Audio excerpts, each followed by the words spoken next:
Welcome back to another Honda video, everybody. We are working on getting our rocker arm assembly torqued down, but first I've got to go ahead and put our new cam seal in, and I think the way I'm going to do it is to put it in before I torque down the rocker arm assembly, just so I can slide it in real easy, bottom it out, and then I will torque down the rocker arm assembly. I have the torque sequence on my phone, but I think it goes something like 1, 2, and then 3 with this little bolt in the back here.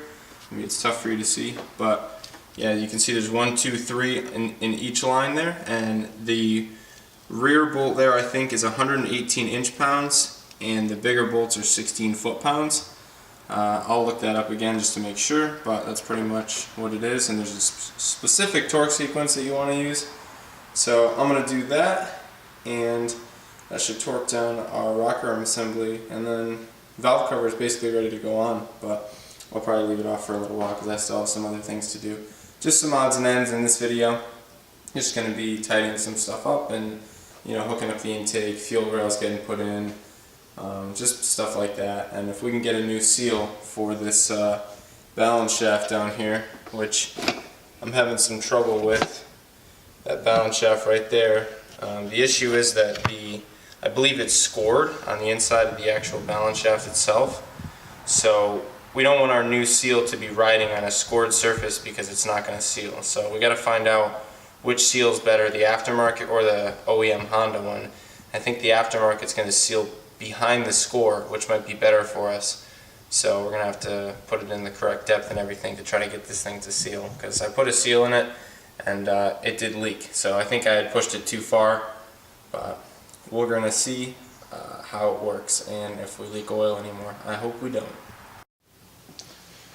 So I'm going to take my seal here and I'm going to get a little bit of white grease.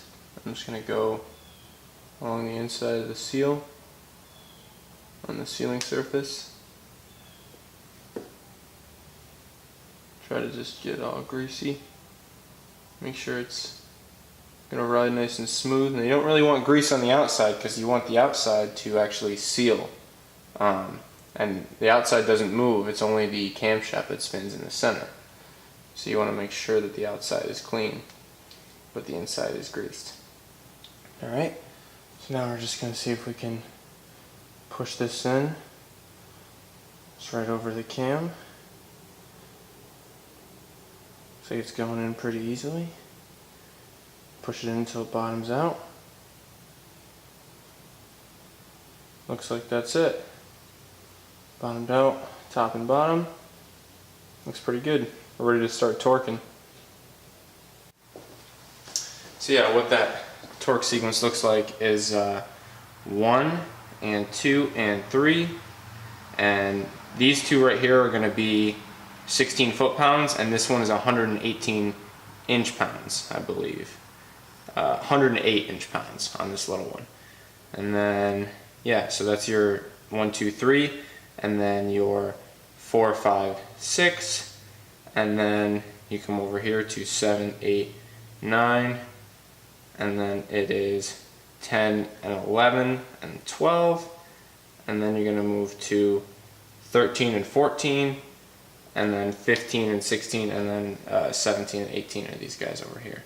And these guys are the smaller ones, so I think these ones on the end here for the where the distributor is, those are probably going to be the 108 inch-pounds. So yeah, I'm going to get to torquing. This is probably going to take me a while because it'll be a lot of switching my torque wrench back and forth. But yeah, I'm going to get this all torqued down. So I got my torque wrench here, which is set up for 16 foot-pounds. I got a 12 mil socket, so I'm just going to go ahead and torque this guy down. He's got a little bit of loosening, or a little bit left here.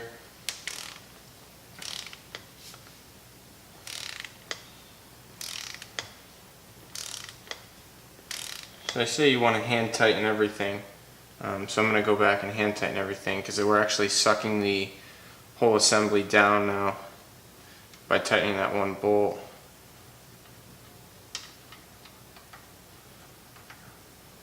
I just want to make sure we're going to keep it all uniform here, uniform tension.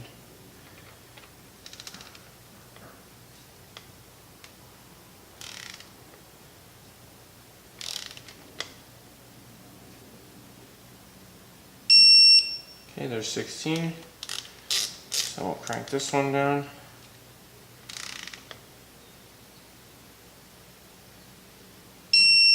$16 on that one. And then we're gonna have to switch this up here. Throw a 10 mil socket on our torque wrench, and then I'm gonna put this thing in inch pounds, and we're gonna go to 108 inch pounds.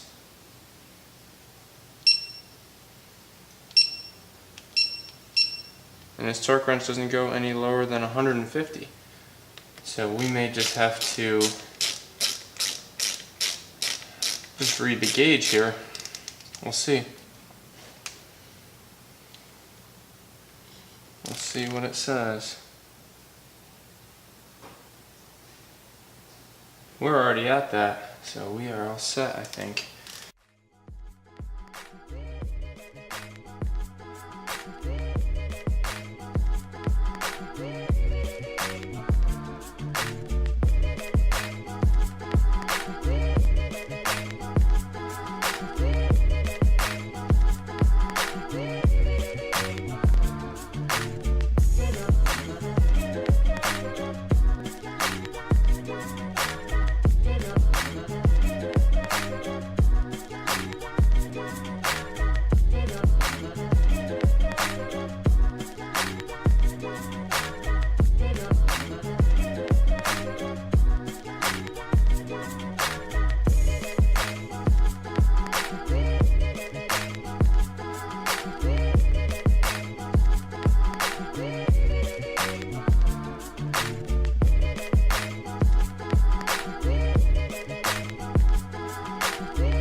Não, e tu? Também não. Jeito de rica, né não? Por quê? Ah, sei lá, pelo cabelo. Se for, qual o problema? Problema? Já viu rico namorar pobre?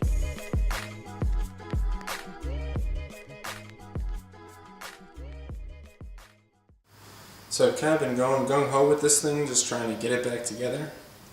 I threw on the cam gear, timing belt is on, it's on the crank down there, it should be at TDC, and the cam's also at TDC, and we're on the water pump and over the tensioner. It's still loose yet. I have to throw on the balance shaft gear there, and throw on the balance shaft belt, and make sure that the balance shafts are timed correctly with everything else. It's kind of a complicated engine to time, not super complicated once you understand how everything works, but there's two balance shafts that keep the engine from vibrating, and you just have to make sure they're in time or else you'll get a vibration. So I've got to do that. I still have to tension that, but I went over here and I installed the fuel rail. I put in the coil right here. I'm going to throw the distributor in now, I think, plug it in. I got a lot of these connections down, all the ones in the back of the intake I did. Yeah, I did this upper hose, I think I might have showed you that already. But yeah, big developments here, you know, lots of stuff happening. Yeah, so we're on the home stretch here. I just got to throw the distributor on, and then I can adjust the tension on the belt, and then I'm going to do my valve lash. The valve lash is a little tight on the exhaust valves because they were ground. So it is a little bit tighter than it should be, and yeah, so after that we're ready to throw the exhaust manifold on and the side cover and see if this thing runs, probably without any coolant in it. I gotta change the oil as well. I'm gonna pour some all the way down the cam here and down into the oil galleys there so that we can wash anything out and then change the oil. And then yeah, I'm gonna fire it up probably with no coolant just to see if it runs and see if everything's good. Just for a minute, won't hurt it. And then we will shut it down, fill it up with some coolant, and we should be okay. I'm hoping to get it running tonight, I really am. So I've just been trying to time the engine properly, and I just wanted to make this quick video just to show exactly how to time the engine. So on the cam, your two markings You can see there's one marking right there. It's a line. It's hard to see on this side. See, on this one you can actually see it. It's right in the center of my focus there. There's a line on one of the gears and one of the teeth, and there's another line all the way across on the other side. It's on the one below the chip in the paint there. If they're easier to see from the other side, don't time it from this side. It's not going to work. But I torqued the cam gear down to 27 foot-pounds, and I did that. I just stuck a screwdriver in there and pried against the top of the head just to make sure it didn't move on me. And this right here is the front balance shaft. You can see there's a little like divot in the shaft, and then right after on the actual block there's like a little arrow. Let's see if I can point to it. Here's the divot in the shaft, and there's the arrow right up there. So that's how you align that one. Then the back one's a little bit more tricky. I'll take you underneath the car to show you that. Under here you've got your rear balance shaft, which is this guy right here. It's underneath the water pump to the right of the crank. And see that dot there? It lines up with that little protruding area on the actual block itself. See right here, there's like a little line. That lines up with that. But the issue with this rear balance shaft is it's only correct once every 3 revolutions. So what you need to do is come back here, and it'll be really tough for you to see, but on the back of the engine block there is a little access port, and it's a bolt with a washer on it, and if you pull that out there's a hole in the back of the block. I don't think I'm going to be able to get a shot for you guys, but there's a hole in the back of the block, and if you stick what I use is a door hinge pin in there, it'll only go in when that mark is on the correct timing once every 3 revolutions. So if you spin it and the pin goes in but it's not on its timing mark, spin it again, and eventually you will get to your timing mark. And that's the way to set that one up, or else you'll have a vibration. And then as far as the crank down here, there's a dimple on the actual block, and the keyway right here that you see is actually the timing mark for that as well. So that keyway faces straight up, and behind this there's a dimple, and then there's another dimple on the actual gear that the timing belt rides on, the crank gear. That's just the balance shaft gear on the outside now. So you can take that off to put the timing belt on. It just slides right off. But don't lose the keyway. So yeah,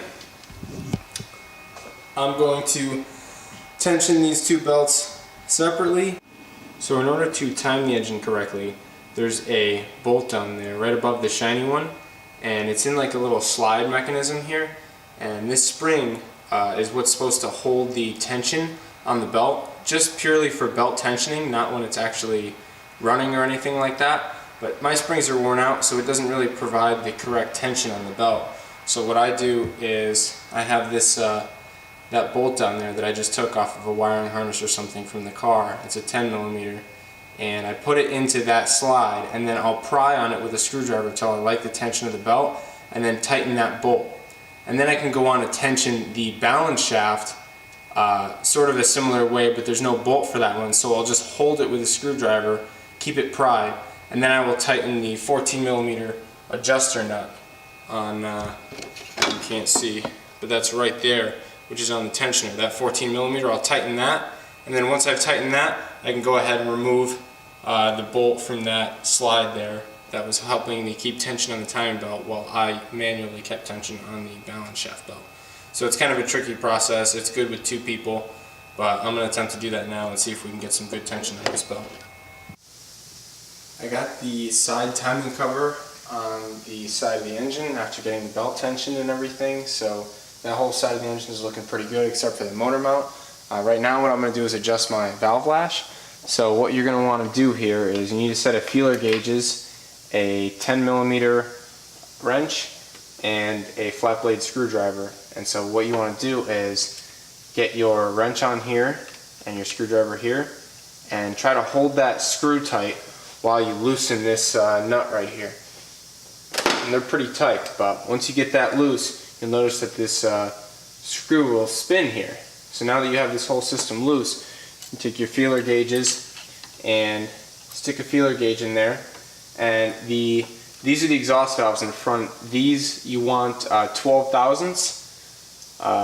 So this is actually not fitting in here at all right now. So what I'm going to do is loosen it a little bit. I'm going to hold the nut like this, loosen this some, and then I'm going to go ahead and hold that tight with the screwdriver and use my wrench to tighten down, oops, going the wrong way, tighten down our nut here. So it's just pretty snug there, and hold it back with the screwdriver. So then we're going to grab our feeler gauge and see if we can fit 12 thousandths in there.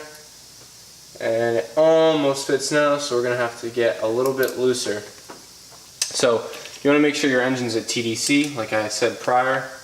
And if it is at TDC, then what you'll be able to do is adjust cylinder number 1 and 4, both exhaust and intakes. The spec on intakes are 10 thousandths. Because exhaust gets a little bit hotter, so it's going to end up closing that gap a little bit.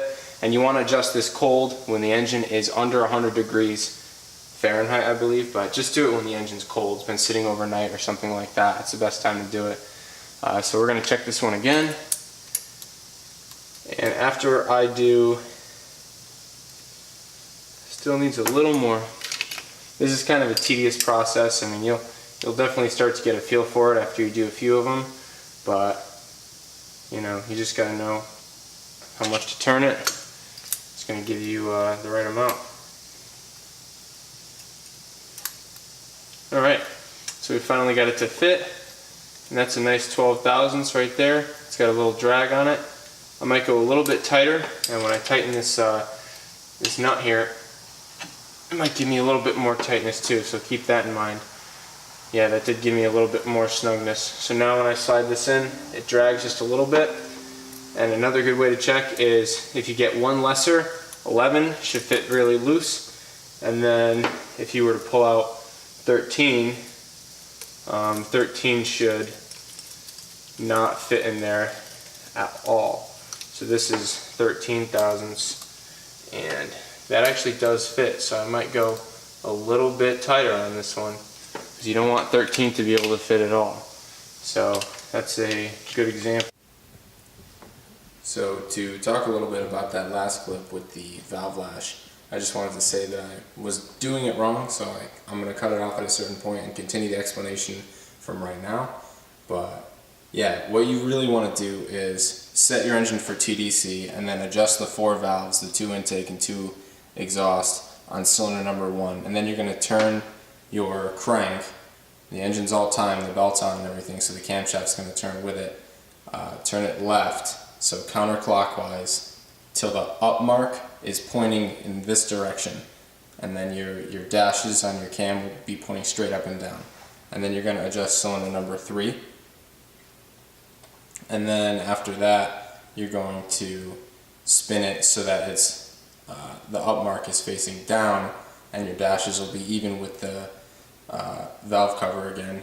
And then you're going to adjust cylinder number 4, and then you're going to turn it again so that the up mark points towards the intake manifold, your dashes are straight up and down, and then you're going to adjust cylinder number 2.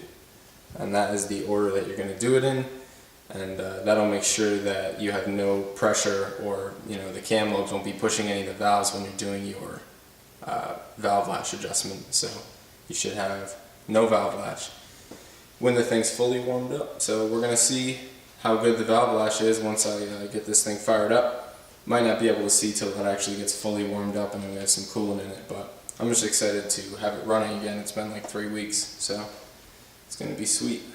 I'm going to get started, just draining the oil in this thing, some basic stuff, and next time I speak, it'll probably be with the car running in the background, hopefully. So I have just about everything done that I wanted to get it ready to start it up. I have oil in the engine now, new oil. Put the dipstick in. I tighten the exhaust bolts that go from the collector to the header. Threw the spark plug wires on. Spark plugs are in, but I disconnected the coil because I don't want it to start. I want it to crank over a few times. I'm just going to let it crank for a little bit to pump some oil up through the filter and just around the whole engine. just so that we make sure we don't have a dry start, because the car's been sitting and I had everything all cleaned up in there. So yeah, I'm going to do that, and if it runs, I'll let it run for a minute or two, and then I'm going to kill the engine just so that we don't get it too hot. But got high hopes, hoping it starts. So I already cranked over the engine a few times with the main coil unplugged there, just so that we could get some oil pumping throughout the whole engine so we didn't have a dry start since I had everything all apart. And yeah, so we're about ready to start it for real now. I'm going to hop in and we'll see if it starts. Cross your fingers. If I can get over here.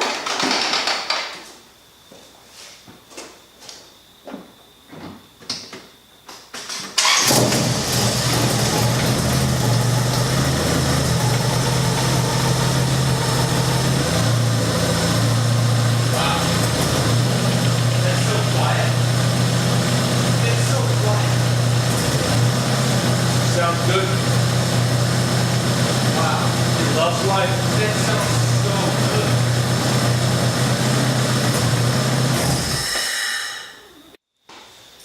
So we should be all set. I was having a little bit of a problem with the tachometer was fluctuating like crazy, and the RPMs were kind of going up and down, and I was a little bit concerned.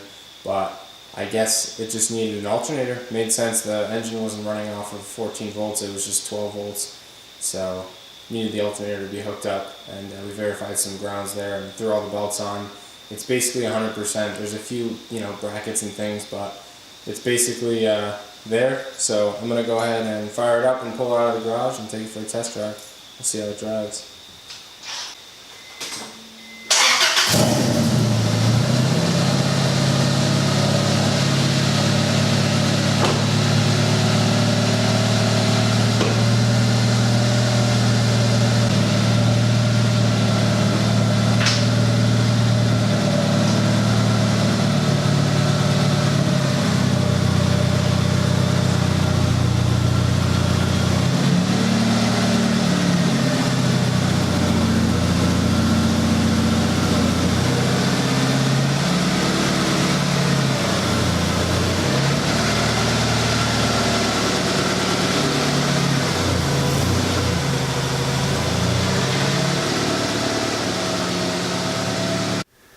So, as you can see, the car runs really good. I'm really excited. This has been a long time. I feel like it's been like a month or something since I've actually had the car running. I'm going to drive it to work tomorrow and I'll report back.